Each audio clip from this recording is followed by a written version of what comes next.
I'm sorry. Hi, I'm Kellen. I'm C. I thought you were going to start I'm Christy, and I'm A. I'm Natalie, and I'm B. Tristan, and I'm E. I'm Lauren, and I'm D. So F and F chapter 9, does A want to go? Yeah. Go, A, go. Oh my gosh. Okay, so guess what? Mine was what are Bix and Cal? Whoa! Did you know what those were, I Christy? didn't know. I don't know what they are. They were from SPED last quarter where we Oh, learned okay. them, but this was really good because I knew they were important and I had forgotten. So, Good. They're basic interpersonal communicative skills, and so they're like conversational language for students. And then CALP is cognitive academic language proficiency, and it's academic language.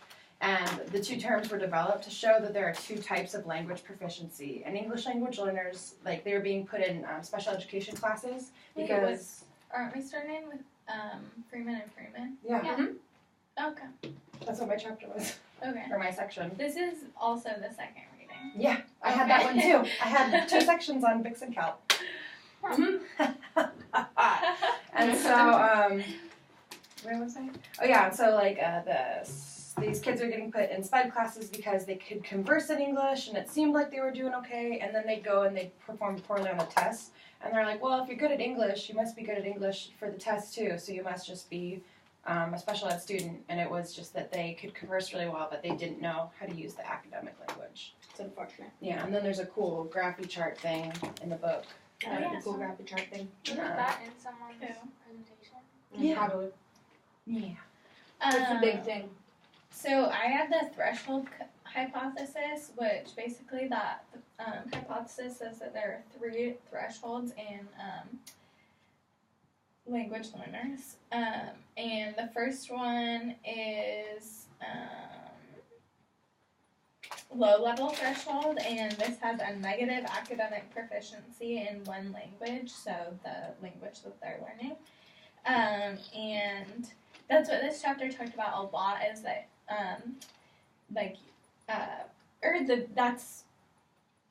so that's what this chapter talked about, and then also the video talked about like the academic language is like hard to learn because it's like not really like applicable except for when you're talking like an academic language. Anyway, and so the academic proficiency in one language is super low, and then the second threshold stage is it's called the average threshold, and the student has an average academic proficiency in one language, and that's the language that they're learning, obviously. Average. Okay, and then the third threshold stage is the high threshold, and the student has a high academic proficiency in both languages. Is this like the threshold hypothesis kind of? This is This is threshold that. hypothesis. Okay. She had to define it. You had to utilize Okay. it. Oh, okay. Well, I defined it too. Okay, Okay. I'll just skip that. I was just seeing. And then this is connected to the interdependence hypothesis, which says that knowledge and skills, or the knowledge and skills that one person has in their first language can easily be transferred to the second language. Or not easily, but Can be. they can, yeah. So I did utilization of the thresholds. And so what I wrote was basically we can use the hypothesis to form individualized plans for students or groups of students based off their grade level and academic language proficiency, not conversational language proficiency. So for example, if a student has little schooling and low proficiency in their L1, we can develop a service to teach more of the course in their L1 to help build the knowledge that they would need to make the connections to the L2. So English. That was my utilization. Mine is so much longer than your guys'. Yeah, mine was too. It's okay. So mine was how do you support writing academically, and what is the difference between language and content objectives? And it says to think about SAOP too, but I literally couldn't find it anywhere. Maybe somebody else did, but I couldn't find it in my section. Muddy question. Yeah, where is SAOP? Okay, there is a Did you find it? picture. No, because it was in one of mine like 3 weeks ago, and there's just this one picture on 450. one of the modules, but I still never really understood it. Yeah, was what like- is SIOP? And I looked it up on the internet too. And it was, SIOP. yes, no, No. SIOP. SIOP. And I like looked it up online too, and it like gave me a bunch of weird different definitions, and it didn't make any sense, It's and it was in like like not. session 6. I Yeah. think. Anyways, but that was just a tiny little piece of it. So first, how do you support writing academically, and what is the difference between language and content objectives? And oh, it's frozen. Don't freeze. Oh, it's unfrozen. Okay, we're good. So writing academically, teachers can do lots of things to help students achieve it, ELLs specifically, but it's basically the same things as you do for all students. So building vocabularies, introducing more precise words to show relationships between ideas, such as signal words. ELLs super struggle with transition words. So teachers can make like explicit lists for students of like, oh, when you need to combine two sentences, you can use the word and, also, but, blah, blah, blah, blah, blah. Fanboys. And also, like, there's other things that they can be like, oh, you need to start a new paragraph, you need to change to a new thing, and they can help students like figure out what things match in the same. That's right. That was very distracting, so it's okay. And hang on, there's more to it. Oh yes, so there's a whole bunch of different ways that paragraphs can be like organized. One's like a constant topic, one is like a derived topic or a chained topic. So like a constant topic is like the topic in each sentence is going to be the same. And a chained topic is like where you're like, oh, the cat went shopping at the store, blah, blah, blah, blah. And then like the next part of the third sentence has to match the second part of the second sentence and stuff. And so like it chains itself. That's most writing. That's how you can help ELLs learn to write. And then content objectives versus language objectives. Content objectives are like Common Core standards. They're like the student must understand this concept of math by this age. But language objectives are things that most teachers don't, or most students don't have to really worry about because they're pretty, like if you're a native English speaker, you don't really have to super worry about language objectives. But they're based on English language proficiency standards and should be connected or related to content objectives in order to contextualize teaching for ELLs. But language objectives can target things like vocabulary, sentence, paragraph, or text, and can be varied depending on the proficiency level of the ELL student. And then my third part of this was, how do you assess academic language and where did the ELD inform assessment? I also couldn't find anything about the ELD, but I'm not super worried about that. So assessing academic language in ELLs is challenging because you can never tell if they're, well, you can tell, but it's challenging to tell if they're confused about the content or the language. So content language is very confusing. But it happens more often than in native English speakers. So assessment of the ELLs happens like, I think it's once a year or more than once a year. It's like twice as often as non-ELL students, so to see what they understand. The students are first given a home language survey, or they're supposed to be, ELLs are, and then they're given a standards-based, reliable, and valid test of English language proficiency, and then eventually they're given tests to measure academic achievement in their native language and in English. Yes? The SIOP We're good? stands for Sheltered Instruction Observation Protocol, by the way. And protocol? It stands for Sheltered Instruction Observation Protocol, and it's like this checklist where you check preparation, integration of skills, scaffolding, application, group options, and assessment. Christy, I caught your heart. I need to Just so that you knew. Okay. Just so you know. stay across the hall. I don't understand how it ties into what she was, like, why she wants us to think of it, but, like, I don't know what the SIOP has anything to do with what is the difference between language and content objectives. Okay, my turn. Wait, do we need to rephrase the muddy question? I'm just gonna say, what does that have to do with? Yeah. Okay. Okay. Do we need to put Mine another time in was- there so she knows where that's coming from? What does that have to do with what? With language and content, or no, with language Should we and just say, content like, objectives, 8? and also helping students learn how to write. Okay, so mine was what are the characteristics of academic language? And then I do briefly describe every single aspect of it. So, first is the difference in vocabulary. So academic vocabulary has a lot of Latin and Greek roots, and the Latin and Greek roots are usually like in words that occur frequently in academic texts, whereas the rest of vocabulary that we use in everyday language is more Anglo-Saxon. So that's the difference in vocabulary. And then teaching academic vocabulary. So one of the best ways to teach vocab is to give students only a few words each week and have them learn each word thoroughly, not just throw a whole list of words and have them memorize them. The words that they are learning should represent the most important concepts that they are studying. So if you're studying science, for instance, you'd be giving them hypothesis and vocab words that go along with what you're learning. Any effective way to teach vocabulary, it has 4 main concepts. So 1 is providing a rich and varied language experience. 2 is teaching individual words. 3 is teaching word learning strategies. And 4 is fostering word consciousness. So the first one is a rich and varied language experience. And there's a quote from the book that said, students need to develop their oral language skills in both their native language and in English. So you want to have, one of the best ways that they had listed were having students work in small groups using either their first language or English, just depending on what works for them in the moment. And then also giving them time for student silent reading, because a lot of students that read, have time to read and read a lot of different books can improve their vocabulary a lot. And then the next step is teaching individual words. So you want to choose only a few words a week, and then these words should be chosen from the unit or theme they're studying. And you could also give the students a graphic organizer developed by Fryer to work on vocab. And I read about this in my math class. I had a whole article about it, and it's basically this sheet that was designed, and you have the word at the top, then you have a box for the definition, and then there's 2 boxes that you give an example of the word, and you give a non-example of the word, and at the bottom you can draw a picture. And so this is a sheet that they can have for each vocab word, and it just gives them something to go back to, and having a picture a lot of times for ELL students helps them make connections better.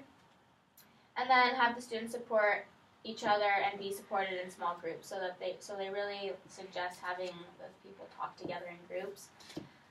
Teach word learning strategies. So these strategies can include context clues to infer meaning of an unknown word. So looking at a word and then it sounding familiar to another word from a different language or something like that, making connections that make you think oh, I might know the definition of this word. You can also use word parts clues, so by looking at prefixes and suffixes, especially if you're taught the Latin and Greek roots, can help you figure out the meaning of a word, and then also using dictionary or other resources.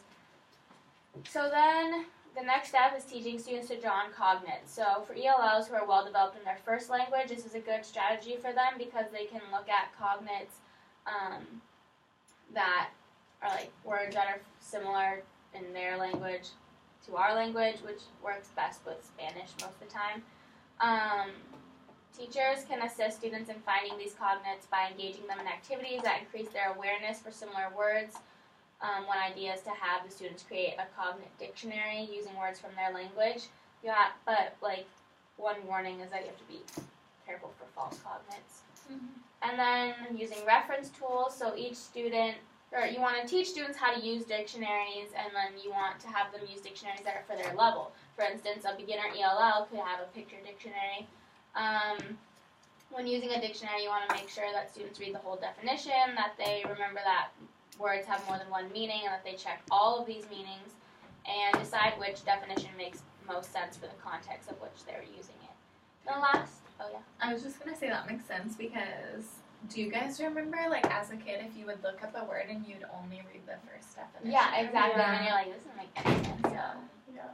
Also, when I was a kid, I was definitely just given a real dictionary. I didn't have it was just here's this giant thing, and then the definitions never made sense, and I didn't even know what the words in the definition One meant. of our learning goals, they were called learning goals at the time, but it was one of our learning goals was to see if we could know how to find things in dictionaries. And I was really, this is a learning goal. And I also remember being really ticked off as a kid too, because I was if I don't know how to spell a word, how do I find it? Yeah. And my parents were always I always would ask my parents oh, how do you spell because? And they'd be oh, look it up in the dictionary. And it's are you kidding me? That doesn't work. If I was looking for the definition and I knew how to spell it, that would make sense. And it's just most of the time, if you're using like a real dictionary, as a kid, you don't even know what the words in the definition mean. So looking up the definition doesn't even help you that much either. Yeah, my mom had like this ancient Yeah.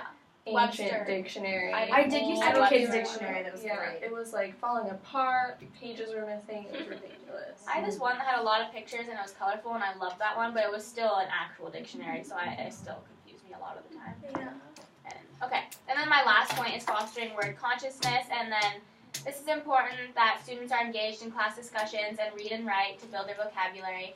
Word consciousness refers to an awareness of and an interest in words and their meaning. And one way teachers can foster this in their classroom is by pointing out similarities and differences across languages. I thought that was interesting because you would have to know these similarities and differences to be able to point them out. Mm-hmm. So probably doing a research on what languages the kids speak in your class. Yeah. And then the teachers could also use new words in the class. So like, let's say the teacher was reading something this weekend and she found a new word that she didn't know, or he. The teacher can bring this up to their students and tell them that, oh, I found a new word. I didn't know what it means. Has anyone heard this word before? The students can either say whether or not, and if they had, then they can ask them if they know what the definition is. So basically it's creating this discussion within the class because showing that teachers are also learning new words and that they're interested in learning new words encourages students to want to develop their word consciousness. In LM 405, we talk a lot about like having a word wall, and like if students learn a new word or like just hear like a exciting word like periwinkle or I love the word something like that, then you can add to the, like, you as a teacher can add to the word wall, but so can your, like, kiddos. And if they don't know how to spell it, then, like, you can interact with them and tell them how to spell it or show them how to, like, look up how to spell it kind of thing. So it's cool. That was your section? Yep. Okay, so when you said, like, using pictures and stuff, I remembered that there was a second part to my A. Oh, Okay, okay. I didn't talk about that. Oops, I knew it wasn't that short. But it's really, I can talk about it really fast because we're going to talk about Bix and Calp again. But the context embedded part of like Bix and Calp, like context embedded is like communication that involves like pointing to stuff and like using your eyes and nodding your head and giving gestures. And like it said, like a good example is a discussion about the weather with a friend as we stand in the rain under our umbrellas waiting for a ride to school. Even if some of the words or sentences are not clear, we can follow the thread of the conversation quite well and also contribute to it. And then context reduced is like no visual cues, such as taking a test with no pictures. And the test taker has to rely on their understanding of the English language. So context embedded is like having those visual clues and stuff. And then our chunk, Bix and Calp again. For chapter 2. Yeah. Okay. And his wire, is that how we say it? Zwier. Why was chapter 3 on there? I don't know. Okay. I think it was just an extended reading. He also talked about Bix and Calp. He says Bix are less complex and abstract, while Calp are the opposite. Sure. We can talk about Bix and Oh, Calp did in a you two second. have a combined? Yeah, they combined. Yeah, right, I think I saw that. Okay. I can talk about like bricks and mortar if you want. We can both. Yeah, it was really cool. I'm excited. Bricks and mortar. So basically, like bricks are like academic like vocabulary words. They're like specifically for that one thing. So like I gave an example, like in mine, like the discipline that I'm most common with is like a dance coach. So the specific terms for us is like first position, attitude, batma, and then bug nugget. So like those are words that are like only and specifically applied to like Dance. What's a bug nugget? it's when you're down on the floor like this. Oh, okay. My kids call it a bug nugget. And then the mortar is like how to use those words. So in the chapter, it gave a couple of examples. So for example, maintain, require, correspond. So like words that like link to your other words. And they're like also abstract. It says they're general but sophisticated, and they can be outside this specific domain. So you can say like, what was it? Like maintain and all that outside of the technical thing, and so it connects them. And then I also like the soft bricks and the hard bricks. Like the hard bricks are like actual concrete facts, and like events and places, and then soft breaks are more abstract, philosophical things. Right. That makes sense. And so it says that, like, I really liked this analogy. It talked about how if you just give students a whole bunch of bricks, or like, for example, these random words that have to do with something else or a topic, and they tried to stack them up to make a wall, like, it wouldn't stick, it would fall over. But if you give them mortar, like, to help use those words, then your, like, wall will stand because it'll, like, all stick together. Because really like cool. if you Such give a them cute quizzes analogy. and just spelling tests and just like It's gonna glossary fall define there. it, they're like, the hell do I do with all this? Yeah, and then so- they'll lose all of those words. Like, do you remember, like, taking vocab, like, tests? Yeah, I was so And bad then at those. forgetting Those all were of dumb. the words. See, I loved it because I was really good at memorizing things. But yeah, I didn't you learn are. anything from them. I just memorized Right, everything. you just cram, and then you really don't learn yeah. anything. The only word I remember learning in elementary school is dilapidated. Dilapidated? Is it with a D or a T? Well, you don't Dilapidated, remember, Yeah, so- dilapidated. I Well, would- I always pronounced it one way, and then my friends made fun of me, so I I only subconsciously done remembered that. herringbone pattern. But I Stop remembered stealing. this one because it didn't actually have to do with my vocab quiz. It was a word that I was reading in one of my books for a book. What are those things Book called? report? Book report. Yeah. I was reading a book for a book report, and that was one of the words I found. And one of the things we had to do was find vocab words we didn't know in the book, and then write them down. And that's the only reason. This is a very ineffective way to teach vocabulary because I used to just stand on my head and my parents would like say the word and I would like recite the answer back and they'd be like, good job, and then I'd like get an A on the test, but I didn't take the test on my head. I wish I got into the test while standing on my head. Well, my way was good because I found it in a book and looked it up myself, and then drew a picture of what it meant, and I was proud of myself, and that's the only reason I remember it. Cool. Dilapidated. Yeah. It's a dilapidated. Oh It's a my gosh. Dilapidated. Okay, am I next? Yes. Talking too much about dilapidated. Okay, I said I was C, and mine was to summarize the functions of academic language and give an example of each as it might play into your future classroom. So, what I wrote was functions for academic language was to describe complexity, higher order thinking. Whoa. Beginning. Higher order thinking and abstraction. Sorry, my mouth is moving too fast to agree right now. For complexity, I wrote that it is to describe complex ideas as clearly as possible. And then I wrote that I can see students having complex ideas like in front of them, like problems, especially in math and science, where the vocab can be a little bit more intimidating. And they may need explanation that is academically based to explain properly how to go about understanding a certain idea. Does that make sense? Yes. And then higher order thinking was to describe complex thinking skills to comprehend, solve problems, and express ideas.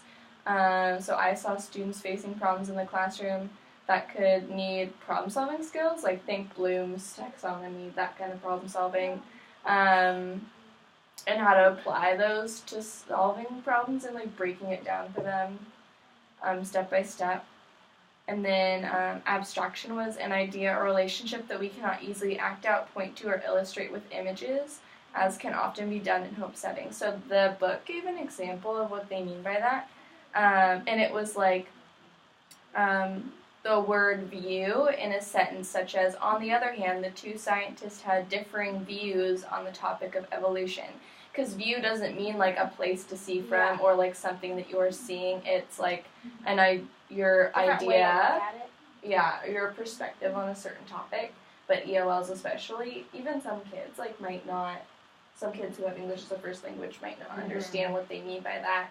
And that's in everything. Like, we see words like that all the time. Like, there was a second one in this, which was on the other hand. Like, I thought it was have an funny entire they didn't section point about that this. one out. Yeah, I thought it was funny. Are you going to talk about it later then? I am, yeah, but you can keep it right Okay, now. that's all I had. I was just seeing. That's mine. Oh, that's it? Yeah, that's mine. Okay, well, I was supposed to find out the features. You had the functions of academic language, I had the features of academic language. They're just barely different, but they are. And how they may play out in their future classrooms. So there are a lot of them, so bear with me. I will try and do them summarize in whatever. So the first one is using figurative expressions, like you were saying. There's a lot of figurative expressions that we use as part of our everyday speech that would completely confuse students. So like on the other hand, there's a whole bunch of there's like a long example. I can't think of any right now, but You mean like Like, idioms? in her shoes. yeah, Like or kick shoes the or- bucket? yeah, exactly, stuff like that we just throw in all the time. Throw in, there we go. I said one. So we just like put in our regular conversations all the time. And for ELL students, they're like, well, what is that? Why? That doesn't make any sense. Yeah, Would you kick the just throw? bucket. Yeah. You didn't kick in the bucket. It's like, I what? don't know if we use that one in everyday language quite as much as some of the other I ones, mean, but Well, they used to. Well, like bucket list. yeah, there are just a whole Oh, yeah, bunch of that's things what like I that though thought. that we would just say while explaining things that they would completely not get. So they actually gave us an idea. They said as future teachers we need to not avoid figurative expressions because they're going to be used in the child's life forever. But instead we need to help our students identify and make sense of figurative expressions intentionally. So maybe like plan on saying one multiple times throughout the day and explaining what it means each time that you say it repeatedly. That way your student at the end of the day will be like, I know what on the other hand means now. And Or then, it or might maybe at the even- end of a week or a month or whatever. Yeah, it might even be fun to like have a new idiom of the week or something. Yeah. But I don't know, that would be good. I Because like it. then, like, I feel Everyone like can idioms learn. are funny, and Yeah. so then if you Yeah. explain them, They call them You figurative have to like look up like expressions the in origin and stuff. Yeah. That'd be cute. That'd be pretty fun. And then draw what you think it means, like beforehand, and then. And that'd be so Draw fun. what it really means. Okay. Yeah. And that is That'd a be feature of Sorry, academic go on. language. No, I'm just trying to make sure we finish on time. Is being explicit for distant audiences. So many books are written like hundreds of years apart from their readers or their audiences or whatever. Like a book was written in 1812 and we're reading it now. Like that author could not have made too many assumptions of what we would know, or they shouldn't have. They probably did, but like sometimes kids will like write, oh, she did this and then they said that, and that'll be like their story or their summary of the book. But like if we haven't read that book, that makes no sense, and it's really hard for kids to disconnect from, oh, my classmates and teacher all know this, so I shouldn't have to explain it. But if you're writing an academic book report, you should be explaining everything and not making assumptions. So students need to learn to write in this style, and they need to be given opportunities to write to actual distant audiences, so pen pals or their grandparents or something, and you have them write a book report that is for the other kids to read who have not read the book or who have not been to the play or whatever. And so that will help them learn to actually explain everything.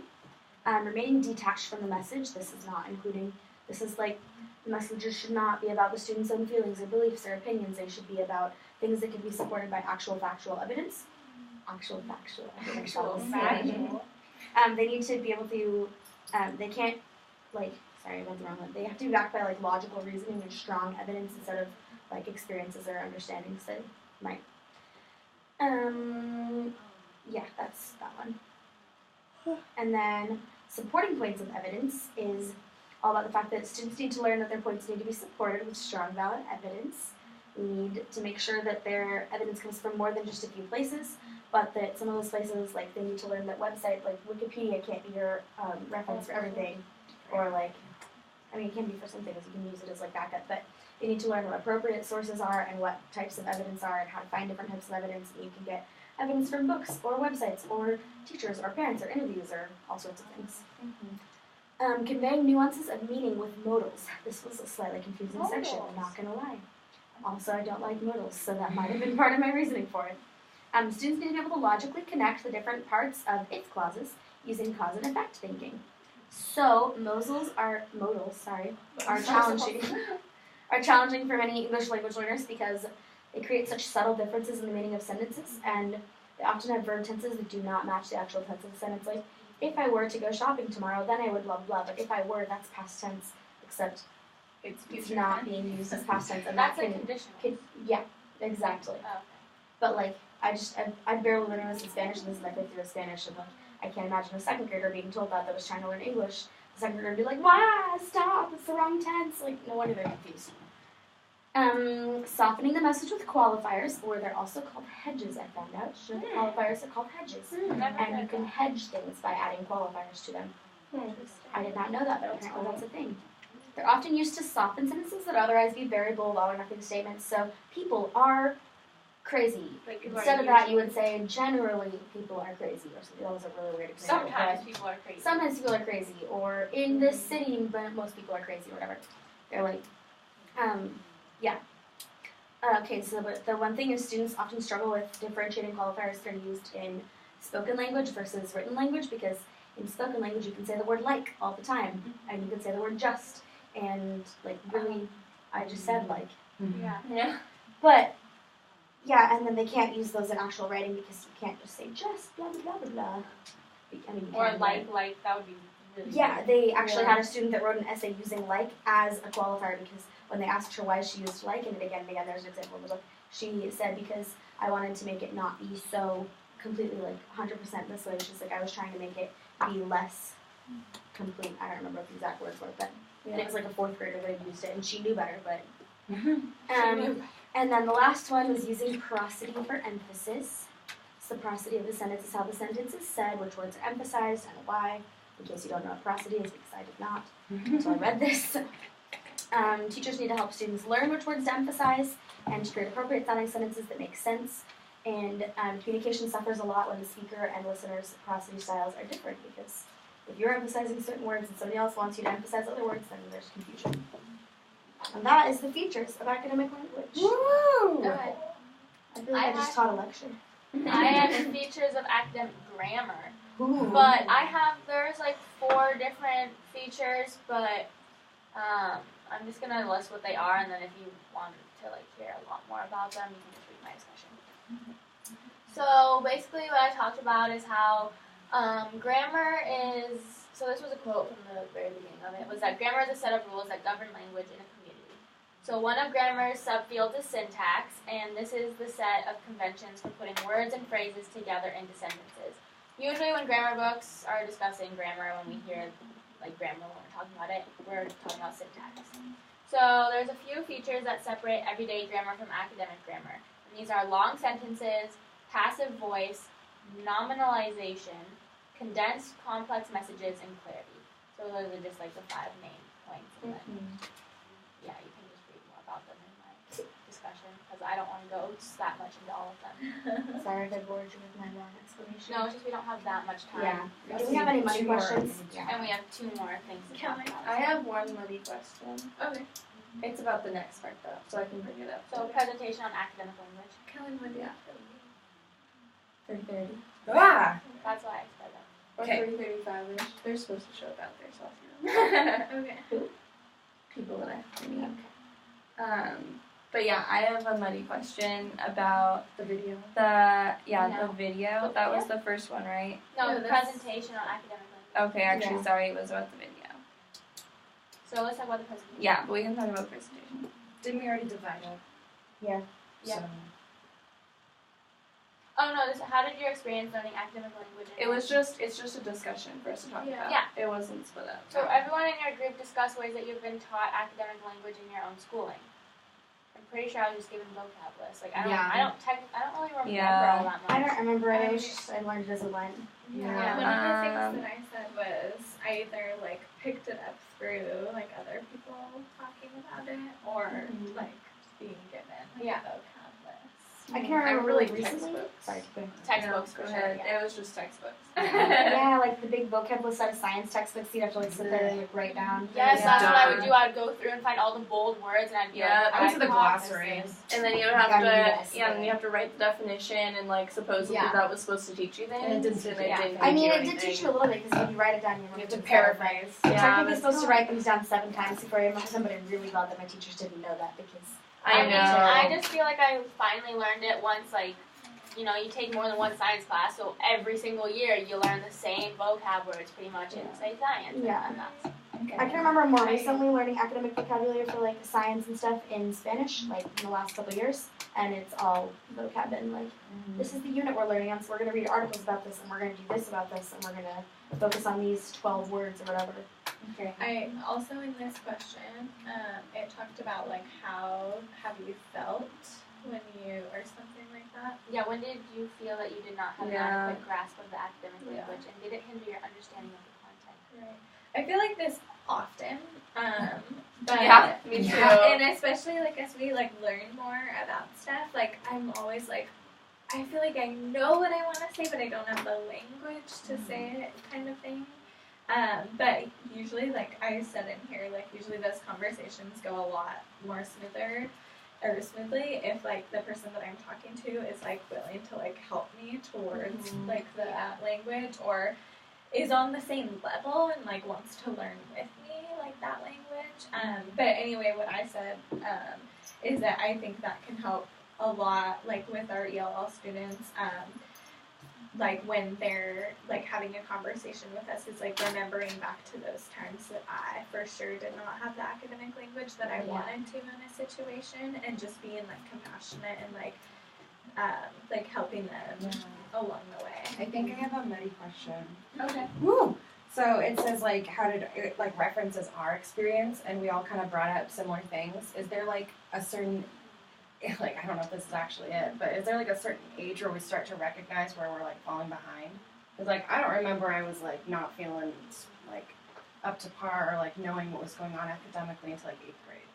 Yeah. Like before then I didn't. I was just like, da, da, da. Is there like a do ELLs come into this and like recognize that they're behind, or does it take a while? and then is it different compared to students who have English as their L1? Like, do we recognize it? Right. I don't know the answer to that, but I think it's probably different for every student. Mm-hmm. You know what I mean? Because I'm in a first grade class right now, and this kid is so far behind with reading, and he knows it. Mm-hmm. He like beats himself up about it too, and like, and he's in first grade. Like, whereas when 8th grade. Right, 8th grade. Or another student in the class could be really far behind and they're like, I don't care, like, let's hurry. Like, I think it also matters on how much people tell you you're behind. Like, I remember that I had terrible handwriting. Like, people couldn't read my handwriting. It was so bad. But my parents always enforced it and, like, told me that I have bad handwriting. Yeah. And so even today, even though my handwriting is fine, I say, oh, I have bad handwriting. Mm. Like, it's just something that I know, that I think, at least, that exists. So maybe the I would question think could be like, is it our realization or is it outside forces that is Yeah, is it changing people that who just perspective? tell you? Is it like a social like construct really of like Don't you failure? think that ELLs would figure it out later on in general than non-ELL students because like they don't know how much they don't understand because But they I feel like can't they would know understand it? earlier Yeah, because they that's wouldn't what I'm saying. understand. They'd So be that's- like, it's a these good people question, are 'cause it's understanding like, things, oh. but I'm not understanding. Maybe they know things. that they're behind, but it's not. Oh, I'm 3 years behind, or I'm 6 months behind, or I mean. they Well, I don't think that way mean, we don't anyways, even know how. but- Like, Yeah. you weren't in 8th grade and be like, I'm 7 months behind everyone. I just remember everyone else was like getting stuff and I was like, am I dumb? I was like, shoot. Yeah, I just was gonna say from this section that there's so many times where I'll be either reading something and I don't know what the word is, and then if you don't know the academic language, you're not gonna understand like the whole article. Mm-hmm. Or like even sometimes when I'm with my friends, they'll like say words that I don't know, and I'm like, Yeah. Do we want to touch on the video? and it's like, do you ask? Yeah. Wait, really quick. Sorry. It's like a lot of times I feel like it's when you're having a conversation and someone says something like a word you don't know or something that is whatever they're talking about. Sometimes I question like, do I ask or do I let them just keep talking? Yeah, Like, do I show them that I don't know? Because they seem like they know the word. They're like, Yeah, I think it's really important to ask and just like to remember that like everyone's human. But I'm and saying like a everyone- lot of kids might not understand what we're saying basically, and Right. they're not going to ask because they don't want to be embarrassed that they don't know the word. And I think just like in saying that, like establishing like an environment in your classroom that like recognizes that every single one of you is going to come across a word or a concept that you've never heard of before, or that And you it's just don't good know. to ask. And you need to ask because it's like last night I was having a conversation with my boyfriend and we're both like really active, and so I assumed that he would know what I was talking about. I said fartlek. Do you know what that is? No. It's a type of run. And I just assumed that he knew because I know that word. And I like kept going, and he's like dying laughing. That's a funny word, you know? And I was like, what are you talking about? And he was like, what are you saying, Scarlett? I'm like, what? Anyway, that's just one example. We can talk about the video. Okay. It's cute. Do you want me to say my Yes. question for the video? Yes. About that. So my muddy question was, it was about like the 4 capitals. It was about using the 4 capitals like in instruction. Mhm. It didn't explain it that well, and I was very confused. I thought it explained it really well. Okay, It maybe explains I all the just four didn't capitals understand as it. well, but I didn't. Like, I how think to I use just an didn't. I instruction. explained Yeah. like what it said about them. I just Yeah, that's didn't what I did, explain how to use Utilize them, Mm, which I thought was a big gap for me. that's true. Yeah. Like how to like teach in response to students who may be like affected by them. Is that Yeah. what you're saying? Yeah, because like it gave us a lot of examples and like a lot of facts that supported that these exist and like these are things that are happening that need to be addressed, but it didn't give me a solution. So maybe that is that your mini question. Yeah. How do we like teach How to in use these to response better them? our What time is it on there? 40:22. And then also in this, it just talks about like, or it asks like, oh, what are your own experiences or experiences of kids that you know? And just my own experiences is just when I like saw the cultural capital, is just like how lucky I was to have parents who both have like a really good education, so they knew how to help me most of the time. Mm-hmm. And like also the fact that I had like a good steady income coming in, so I went to a private school for a while, which is like a big thing too. So it's like I had like really good. Yeah, and just having the Resources resources, available. like having an actual calculator and having Exactly, paper to yeah. write on and books to And read. pencils. It's really humbling. Yeah. The whole video was Totally. original. Yeah. It made me think of the dishwasher story that I've told Yeah. Yeah. you before. Also, I think you liked this the other day on Facebook about like reasons. No, it was Rose. Never mind. No. Reasons why you should reconsider your love of Taylor Swift. And one of the reasons is she refuses to acknowledge her privilege. And like Like 'cause- outwardly, like she has What do you flat mean? out said. What do you mean by that? like, cause she always says like, oh, like, I'm the underdog. I was like the way unpopular kid in school, and look how popular I am. Like I came from But nothing, she had but she came has a from like a lot, and Yeah. she just like kind of anyway. That's what made me think of like these four capitals when I was reading that, because I was like, you're actually not recognizing like that you have all you're these capitals. like privileged with Yeah. all of your capitals. Anyway. Side note. Wow. Not to make you not love Taylor I Swift. mean, I never really loved her, but She No, also it's such a uses tiz. cultural appropriation in a You lot think of she's She like her a does. videos. But Are we- did you say she's a tiz? What? Yeah, go ahead. I'm super into Taylor Swift.